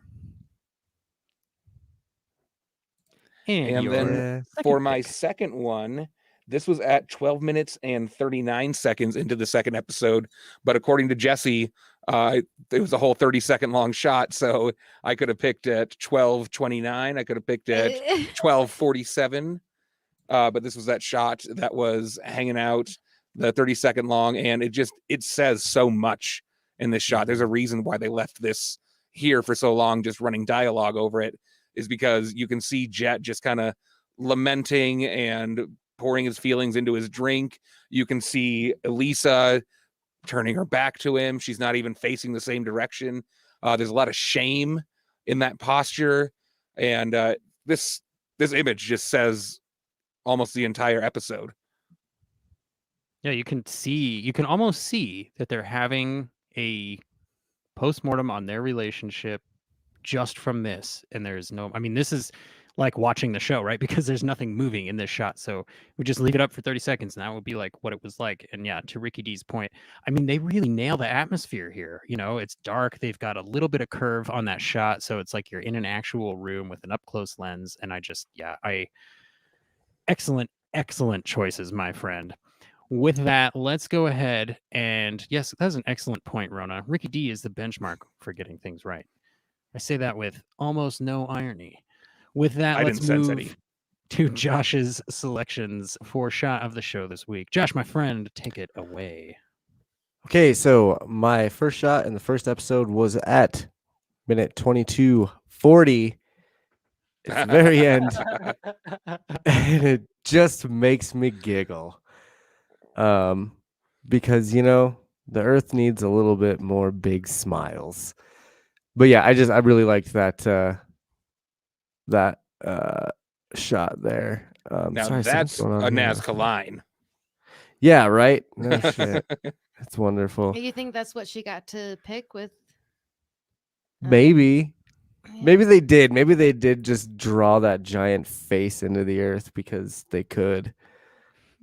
But yes, I really liked that shot.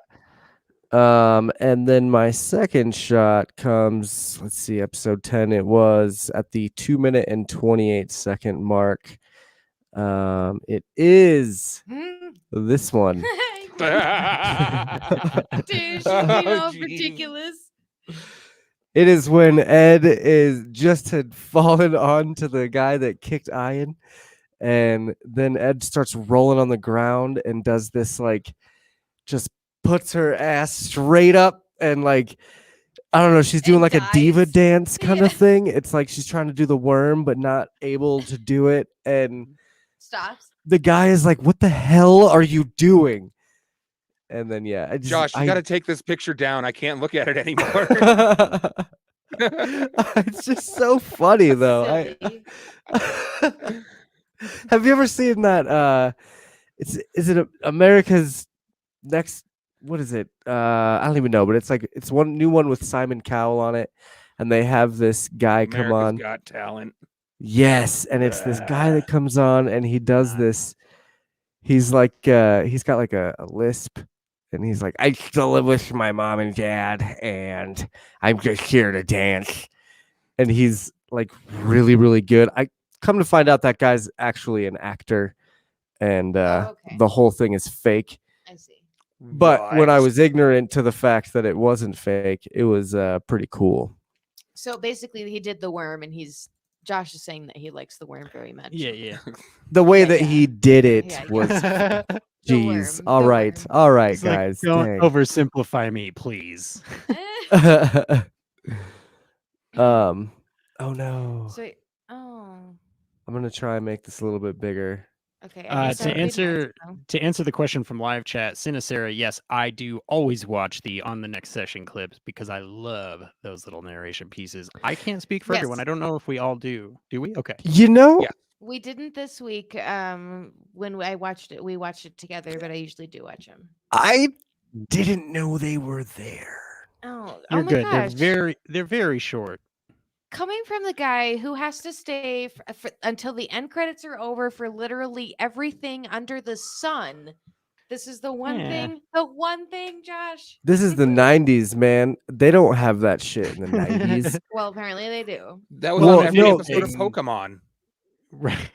Well, and it keeps Josh fresh. right? We could say that it keeps Josh from knowing too much about what's coming up, but Yeah, and I um, probably will continue to not watch those because I am okay with not seeing, because the one that I saw today was at the very end of episode 9, and so it was Yep. going into episode 10 and showing, the city that Jet goes to and all that stuff, and I was like, oh, right. I'm okay with not, like, especially after watching episode 10, I still didn't go back and watch it because I'm okay with not having any idea of what's going to happen in the next episode. I could see that. Either way is fair, I think. And If I as was long watching as- this when it first came out, you best believe I'd be watching well, that end well, credits as long thing. as long as you are enjoying the way that you're watching it, that's all that matters to me specifically. So, Correct. with that, let's move. Kylie, did you have selections for shot of the show this week? I did. I'm It's sorry, yeah, it's so tiny. small. Okay, the formatting we'll have to work on this, but it's where if you can't see, Ed is swinging Ian around, being all adorable. Hey, I'm hearing some cat growling. I'm Cat's sorry. growling. But no, it's just like a super cute peek into the wonderful universe that is Ian and Ed, and Yeah. super awesome. It's just That I scene. can't remember what she says right there, but it was super adorable. But Yeah, anywho, Man, it's- it was funny too. How did I not write that down? Because that was a really funny line. It was something about orange juice, I feel I like. mean, it's something like way obscure, but it was Yeah. very cute. Yep. Nope. It's gone. Don't I matter. didn't write it down, but And did you have a second choice? no, that is gonna No be worries. it for me. That's yes. okay. I'm deeply disappointed. So my choices this week, the first one for Gymming with Edward takes place at 17 minutes and 12 seconds into the episode. And this is Spike looking coming right now, through. sorry. Yeah, you're good. This is Spike looking through the canopy of his Corvette at all this space trash and all the satellites that he's about to navigate deftly, if I may.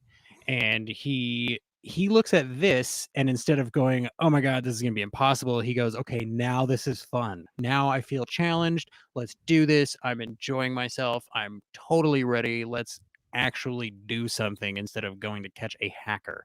This is what he thinks is fun, right? This is why he's a cowboy. So Well, he probably just imagines all hackers are like Mr. Universe or whatever that guy's Right. name was. And he's like, I Right. really don't want to deal with those kind of eccentric douchebags. Well, and it sounds like he and Fabe have probably similar opinions on that. It's just that the resulting feeling of that opinion is opposite for the two of them, right? They're both like, yes, we agree that hackers suck. I think they're easy. I think they're boring. So I love this shot. It's just, I mean, I love that Spike goes everywhere in a red Corvette in space. That's just cool. And Phil is right. You can't stop the signal, Mal. So my second selection this week for shot of the show from episode 10, Ganymede Elegy, takes place at 20 minutes and 2 seconds. And this is where Jet is in the middle of confronting, you'll see him on the right side there, is in the middle of confronting Elise and Rint on the left side of your screen. This is shot through one of those diamond chain link fences, and there is I assume some sort of freighter, maybe a passenger carrier of some kind flying overhead. And to me, this just really is emblematic of this entire episode. It's very noir, very old school and stylized. It's almost silhouette. And it really emphasizes that here, life and time do not stand still. You know, even though Jet and the other two characters are having this huge, potentially life-changing moment, other people are just getting in on their flight, and it's just another day for them, right? Industry goes on, fishing goes on, everything else around them keeps moving, except for them. They're standing perfectly still, trying to figure out what's going on. Everything else in this shot, except for what could be called their cage in the foreground, is moving, and them. So that's still, Everything and they're still. It kind of reminds me of Terminator for whatever reason. I don't know why. Because of the fence, yeah. And the coloring in the fence sky. and the coloring, yeah. Just got that dun dun dun dun dun feel. Well, you know? and I mean, look at that ship though. Those are definite Imperial engines right there. That's all there is to Absolutely. that. Yeah. Yep, not wrong. So with that, let's go ahead and give this pair of episodes some ratings, you guys. It's been a while since we forgot to rate an episode, so let's keep the streak alive. And Yes. let's ask, how jazzy was it? That's not really what this segment is called. We'll come up with something. Let's actually go in reverse order this time. I want to hear Kylie's thoughts, then Josh's, then Ricky's. Okay, we're just doing the first one right now, or are we doing both? Do both. Give us both your ratings. All right, I'm gonna say a good solid 9. For the first one, the jamming with Edward. Mostly just because Edward's my fave, and this is super fun. And I don't know. I guess the show would probably be a good solid 1 without Edward, but with Edward, it kind of just makes the whole thing. So a good solid 9 for that one. And then for the next one, the Ganymede Elegy. I'm gonna say a good 7. It was a good episode, a nice, good backstory for Jet. But I guess just not as exciting as the rest. So 7. My friend Josh. For the first episode, originally I gave it an 8. After talking about it more, I'm gonna boost it up to an 8.5. Because Ed's awesome, and that's all there is to it. Like I would have rated it higher, but I want to see more. I want to see more of what Edward does before, like I can't. There's not a 10 yet. There hasn't been a 10 yet. I don't know. I just haven't been able to give any episode a 10 yet. And that includes episode 10. I actually am giving that one a 7. Although I loved the character building of Jet and his backstory, and I liked the chase scene. There was a lot of still shots. Sure. There were the pacing was slower. So- That's definitely sure. And Which really- again, the story is great. You guys know me. I'm a serialized guy. I love that stuff. But I also do like, a little bit more camera action with my cartoons. Yeah, and I really quickly, if I could, those of you that shared your shot of the show time code with us in the live chat, I'm going to include those in my selections this week on Instagram. So thank you very much for doing that. Please continue to do that, and you will see your picks for shot of the show on the Instagram at Sudden But Inevitable Podcast. So thank you for doing that. And if you either send us a DM or send us an email at twistmyarmpodcast@gmail.com with your time code, we can go through those time codes as well. I can actually, share them, it gives me time to bring the shot up, and I can isolate it and bring it into the show, and we can, say this was such and such's shot of the show. So we just got to have it a little bit earlier. Yes, it's And then we difficult, can and include it can mess with our calibration to do it live. So if you DM us prior to the show going live, we will totally make you part of the show and hook you right up. I'm sorry to interrupt. Go ahead. Thank you, Josh, for your selections. Those are both very good ratings, and I feel your logic on them. Usually, a lot of times, I disagree with your logic, and I just try to be nice about it. But this time, I really like your logic. So, I appreciate your D. honesty. That's what I'm here for. Ricky D from Best Flicks with Ricky D. What are your ratings for these episodes, my friend? For Jamming with Edward, I went to 9.5. I really enjoyed this episode. I'm really enjoying the introduction of the Ed character. Usually when you have just this annoying weirdo kid bopping around and being awkward, not my favorite thing. But there's something about this new Edward character that I am really enjoying. So he really made this episode what it was for me, and that's why I went 9.5. And I'm really excited to see more out of him. Very cool. And then for Ganymede Elegy, I'm going a little bit lower at 7.5. It was a little bit slower, like we've mentioned. There's a lot of decisions in this that, like the Elisa character, she seemed to be so prominently featured, but I kind of feel like we're not going to see any more of her. And if we do, it'll be just one more episode with her. So it didn't contribute to as much of the storyline that I wanted to see, but 7.5 isn't bad. There was still plenty of great things in the episode. It was just a little bit lesser than what I've been used to. Okay, I can dig that. So, my ratings for these two episodes for Jamming with Edward, I'm gonna go solid 8.5. I love this episode. For me personally, like if I had any issue with this episode, it was entirely fixed by Spike saying "Thanks, Faye" when Edward suggests that they use Faye as bait. So I'm Yeah. easy. I rate emotionally. I think you guys know that. I'm never gonna stop doing that. So I that's where I landed on that episode. For the second episode, this is gonna be my lowest rating so far, I think, this season, which is a 6.5. It's still not I'm not gonna skip this on a rewatch or anything like that. I would still watch through it. It's just that I don't know. The pacing is not bad, and I want to stress that the pacing doesn't take my rating down on it. It's the feel of the episode for me is just a little, I don't know. It's not that it's unnecessary. It's that I guess I want to stay in space as much as we can.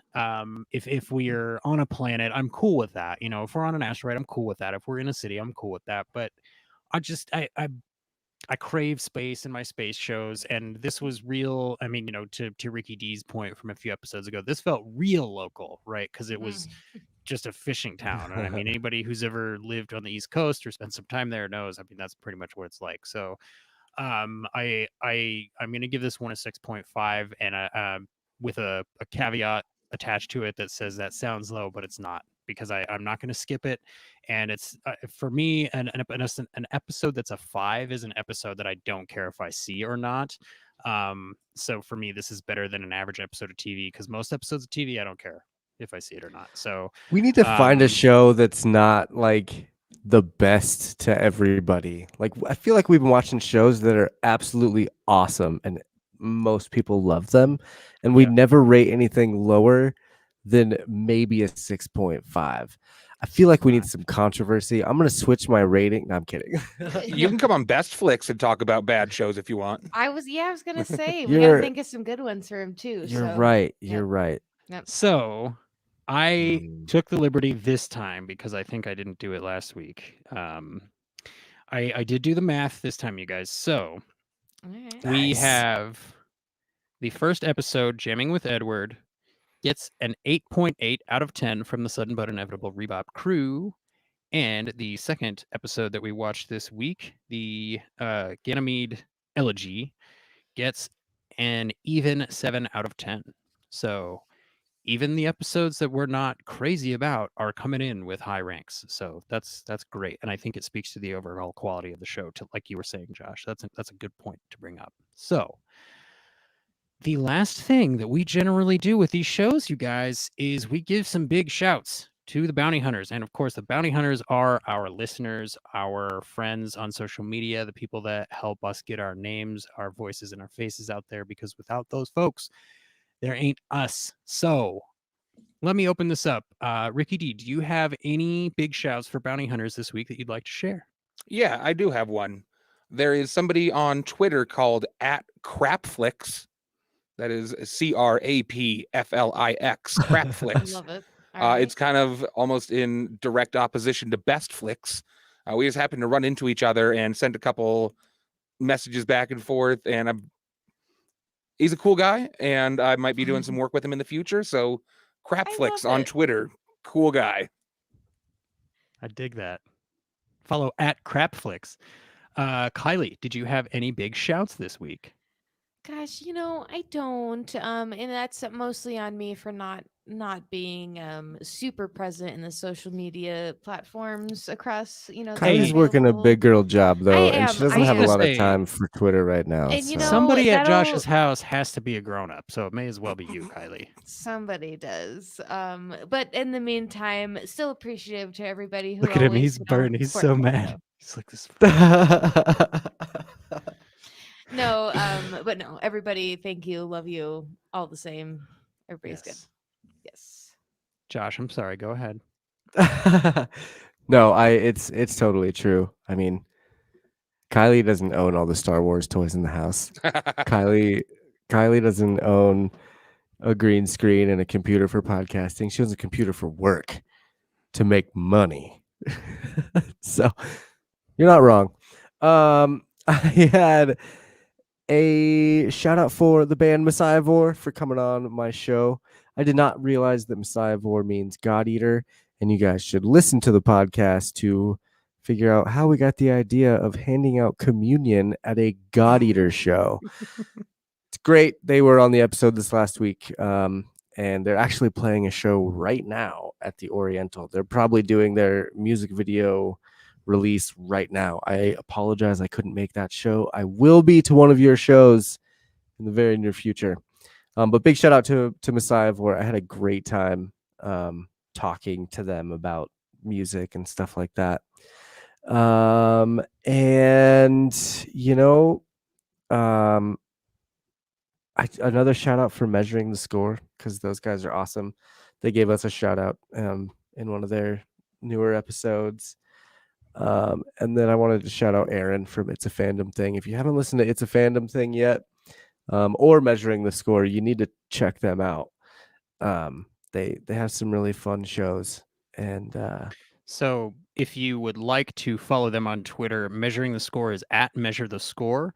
Aaron Yes, can be thank you. found at Fandom Thing Pod or at E April Beauty. The E, the A, and the B are capitalized. Thank you. You're quite welcome. I will have different shout outs next week, but these guys I just feel like needed a good shout this week because Very cool. That's excellent. We love big shouts for the bounty hunters. Now, you may remember last week or the week prior or at some point in the past that I don't remember the specificity of even just a little bit. I mentioned that I had put out a tweet asking indie podcasters to please send me links to their show so that I could share them in our big shout section. And if you've ever gone on Twitter and asked for podcast recommendations, you know that I got a lot of answers for that. So I've actually got shout outs for like the next 4 shows lined up. And these are all the people that still replied to that original thread. This is not everybody from the thread. I'm going to do 3 at a time because there were a lot on there. I just want to say thank you again to everybody who has been helping us increase our reach on Twitter at Sudden Butt, on Instagram at Sudden But Inevitable Podcast, at youtube.com/twistmyarm podcast. I mean, you guys, you're making us feel like we're more than just a group of people putting out a show for no one. I know that we have listeners and we have watchers, and I personally love every single one of you in like the most like total platonic friend. I'm so happy we are watching this cool stuff together way. So thank you so much for that. Now, to start my big shouts for the bounty hunters this week, we have at podcast tattoo squid. That is TA the number 2 and then the word squid. And that is anything and everything talk show from Tattoo Squid.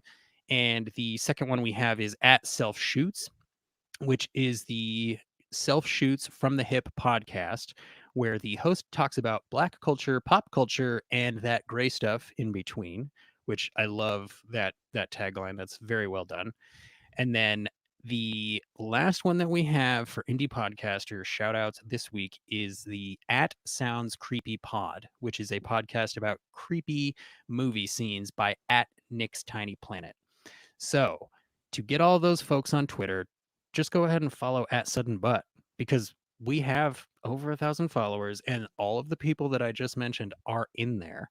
And if you follow at Sudden Butt on Twitter, then again, like I said before, you can enter the Sudden Butt 1K Blu-ray giveaway, and I know that you want to. So make sure that you're also doing check that. the show notes. Show notes always have those links too.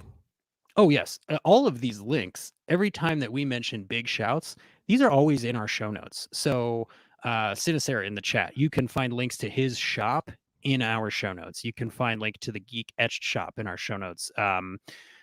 All of our shepherds from the previous season are in the old show notes. There's all kinds of links, you guys. There are links to everybody that we thank verbally on the show in the show notes. And that includes the ones that Ricky D and Josh bring up. I don't have those ahead of time, but I go get them after they say them and we include them in the show notes, just as kind of our way to show a little bit of appreciation. And, as we've said before, the other way that we want to show that appreciation is with TMA PodCon 21. So if you haven't, just go to twistmyarmpodcast.com and sign up for it. If you're an indie podcaster, if you're not and you just want to watch a bunch of podcasters talk about podcasting, first of all, you're a weirdo. Second of all, we'd love to have you, and it's free, so you may as well go register.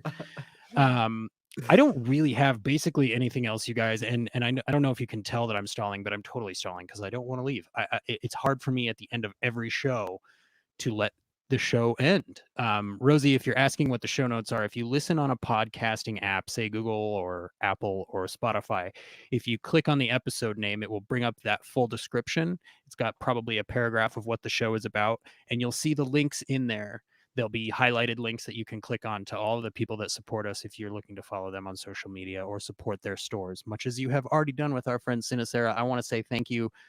Thank you so much, Rosie, for proving that the Browncoats and the listeners that are associated with our show are here to support all the Browncoats that are associated everywhere. That's just really, really cool. So before we get out of here and I close everything down and I just retreat back into normal life, Josh and Kylie, is there anything you feel like you have to get out this week before we go? No, sir. Not here, no. No. You guys see and hear enough of me every week with Marvel, with this show, with TMA. I got nothing more. Wonderful. And do definitely check out Twist My Arm podcast. They're finishing up their current season where they talk to indie podcasters, local bands, anybody that makes something that wants to get their name out there. That's Messiah Vor was actually the last episode of this season. I will not be doing another TMA until the beginning of August. I'm having the Cobra Kai paintball team on, who we sponsor in events around the country. So yeah, no big deal. It's gonna be pretty cool. Yeah, we're that cool. That's how cool we are. So, Mm, to my other consummately professional friend Ricky D from Best Flicks with Ricky D, is there anything else you'd like to get out this week? I think I am good to go. Thank you. You're quite welcome, you guys. For the sign off, let's go Ricky, Kylie, Josh, me. Okay. Now, before we do go, I'm going to say thank you one more time, personally, directly to every single one of you in the live chat and to every single one of you out there listening to the podcast version.